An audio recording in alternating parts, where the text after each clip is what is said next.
Get ready to fight from within. You're about to go behind enemy lines. Roger, 3-2. Goliath copies all. Go ahead. Target is surrounded by multiple firms entering what appears to be a residential area. Requesting permission to engage. From the People's Republic of New York City, you're now going behind enemy lines with Gene Baradelli and Russ Gallo.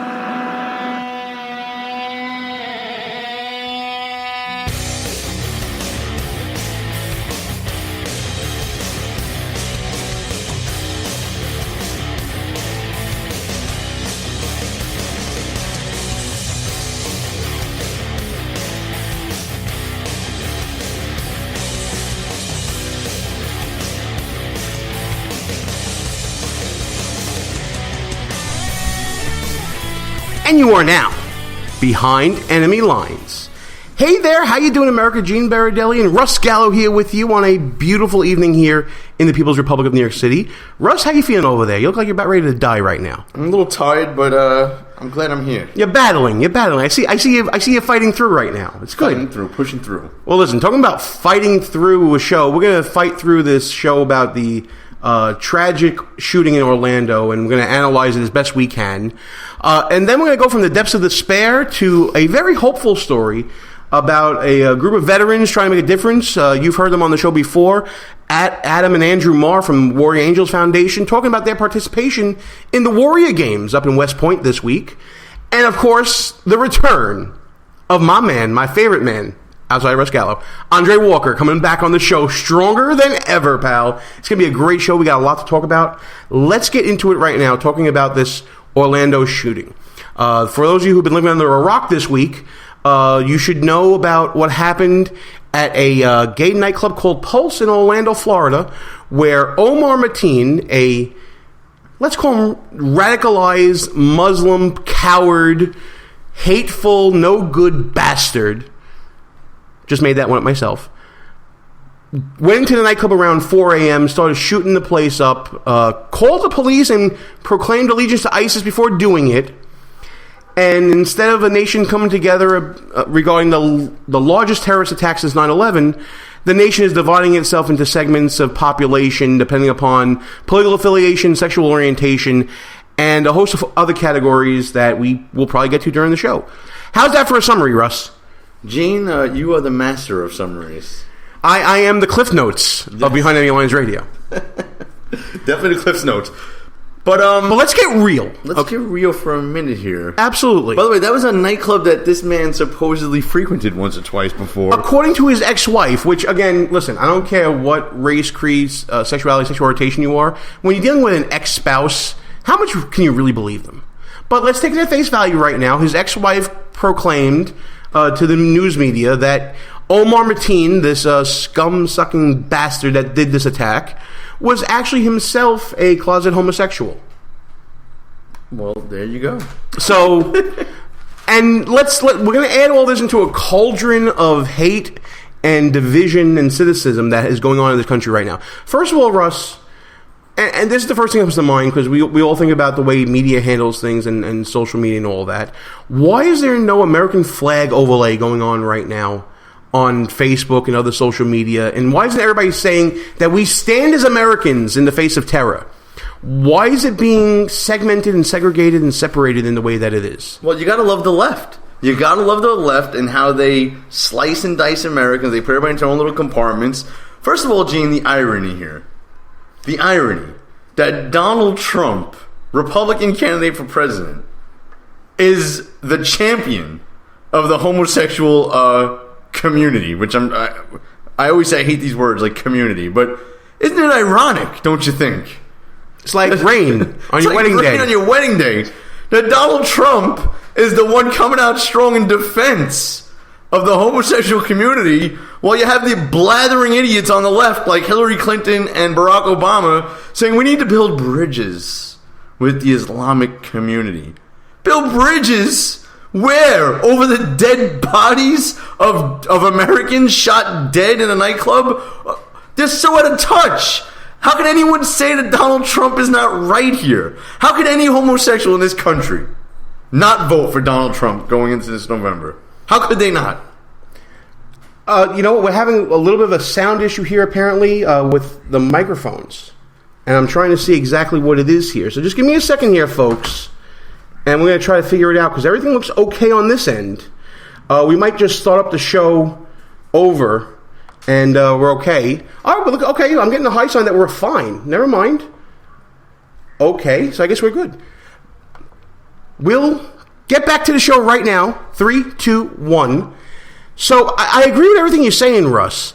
Donald Trump is the champion of the LGBT community, because he's saying the things that people in the LGBT community are wanting Hillary Clinton to say, I guess. But you know what?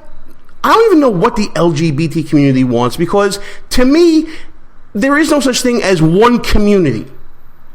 I've seen plenty of tweets and comments on Facebook and all that talking about how I want to have a gun to protect my family. I want to have a gun to protect my rights. I've seen people start saying, okay, mount up because Muslims hate us now. They're just as much a part of the LGBT community as the liberal members are. So in my mind, there is no community voice here. There should be a voice as Americans. Americans were attacked by a domestic terrorist. American lives were lost. This is like, and you know, before I get off on the rant about Second Amendment and gun control and all that, this is the perfect opportunity for someone to unite, but the left just wants to divide. They divide upon, you know, sexual orientation, culture, political point of view, and of course the issue of gun control, which we'll get to in a second. But you're absolutely right. Donald Trump, he probably had the best comments that everybody wanted to hear, no matter what community you were in. I don't think Donald Trump went far enough, but it's a good start. Here's what I would have said as master of race relations and yes, Russ is the master of diversity on the show. So first of all, here's my little message to the LG ABCDEFG community out there. Stop worrying about nonsense. Stop arguing about which bathrooms your people should be allowed to use, and stop comparing little old lady Christians who don't want to bake cakes at your gay weddings to Muslims who bust into your nightclubs and slaughter you. There's no comparison. Wake up. Wake the hell up. I don't think I can add anything to that. Yeah, it's time for a wake-up call. And this was a wake-up call because, as Russ has said on this show, it's not so much the Christian conservative that you have to worry about. You don't have to worry about them. They're not going to come kill you. They might not bake a cake for you. They might not serve you a Chick-fil-A sandwich on a Sunday. That's about the worst you're going to get.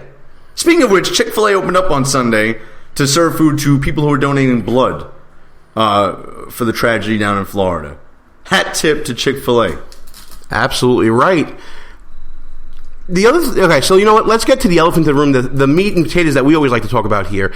And this is the left's crusade against guns, when they really should be talking about Islamic terrorism and issues that actually matter. Well, as we all know, Gene, it was an AR-15 that did it. No, it wasn't. Oh, no, it wasn't. Listen, for days we've been it was a 6-hour rifle. Well, that's the same thing. Well, listen, a 6-hour and an AR-15 are exactly the same, except for the fact that they are exactly not the same.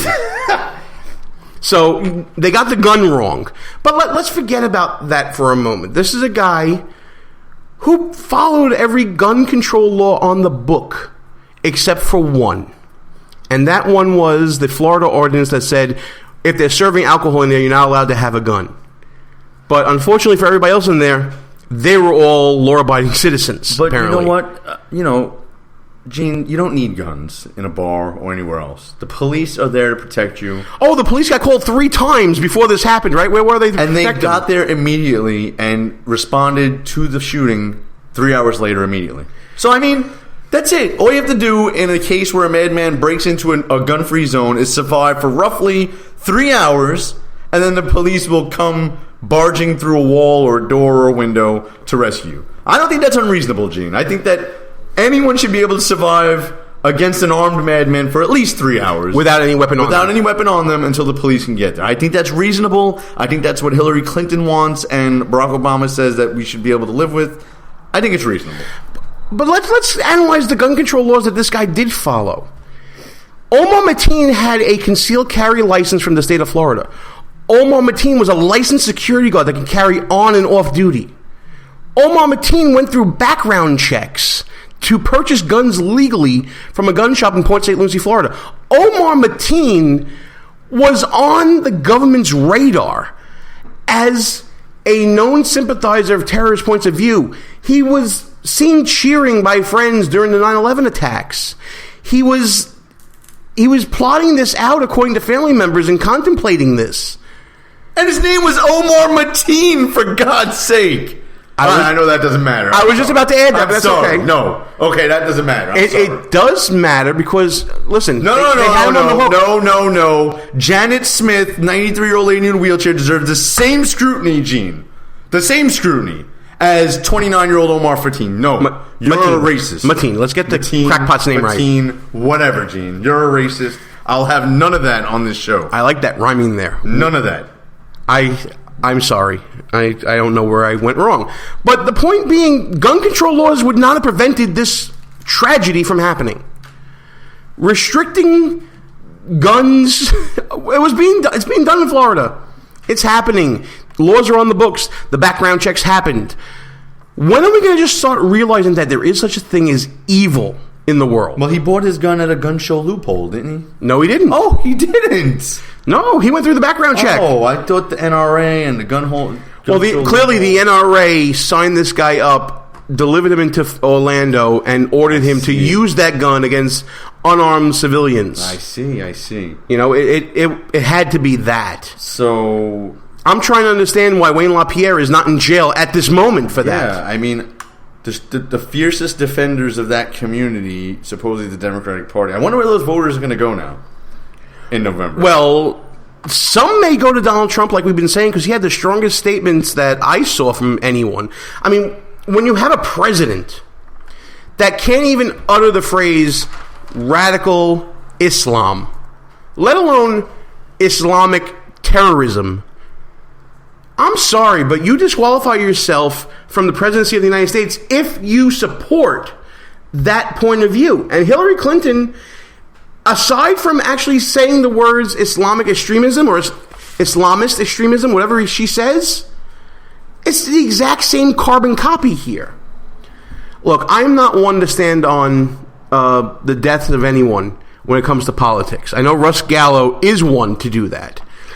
That being said, when your reaction to this is so different than the rest of the world, what qualifies you to be a world leader? Russ, when the Paris attacks happened in France, what was the reaction of Hollande and France? They went after ISIS with bombs. When the same thing happened with Russia and Vladimir Putin, what was Putin's reaction when ISIS came knocking on his door? He bombed ISIS mercilessly, and to the point where the U.S. had to step in and say, whoa, what are you doing? When President Obama has a domestic terrorist attack happened here, he fails to call it what it is, does nothing except blame guns, and does this schadenfreude nonsense, blaming our own culture for someone else from another culture coming to kill us. Come on already, man. This should be self-disqualifying. Look, by the way, we got a chat room going here, folks, when we do our live show Tuesdays on Spreaker at 10 p.m., at www.BehindEnemyLinesRadio.us. As I'm looking in the chat room, in big capital letters, there's a comment from our friend Andre Walker saying, even the French took action. Are we now lower than the French when it comes to domestic policy? Or even foreign policy? Come on. Is anyone else tired of the Obama condescension towards the American people? The superiority complex is palpable, isn't it? He still calls them ISIL when he's the only one left calling them ISIL and everyone else calls them ISIS. Like, it's so condescending. And he comes on TV and today he's talking about, well, what difference would it make if we called them Islamic extremists?